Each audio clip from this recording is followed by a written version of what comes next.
8වෙනි ගණිත ගැටලුව අපිට දීලා තියෙනවා සමපාද ත්‍රිකෝණය පාදයක දිගේ එහෙනම් කෝණය දන්නවා 60යි කියලා වර්ගඵලය තමයි අපෙන් අහන්නේ. අපි දන්නවා සාමාන්‍යයෙන් ඍජුකෝණීය ත්‍රිකෝණයක ඔයාලා ඉගෙනගෙන තියෙනවා. මේ ත්‍රිකෝණය අපි ගමු S කියලා. වර්ගඵලය නම් භාගයක් ආධාරකයේ B ලම්බෝස C. දැන් අපි දන්නවා ඍජුකෝණීය ත්‍රිකෝණයක් නෙමෙයි අපිට දීලා තියෙන සමපාද ත්‍රිකෝණයක්. එහෙනම් අපිට පුළුවන් සයින් ප්‍රමේය පාවිච්චි කරන්න. අපිට සයින් කෝණය A දීලා තියෙනවා.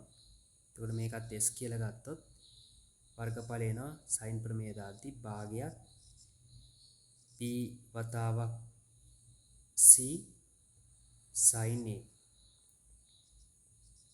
එහෙනම් අපිට දෙවෙනියට තියෙන ප්‍රමේය සයින් ප්‍රමේය දාලා මේ ගැටලුව විසඳමු. එහෙනම් අපි දන්නා ඉතිරි පාදයක් A කියලා. එහෙනම් භාගයක් A වර්ගය sin යට මූල 3/2යි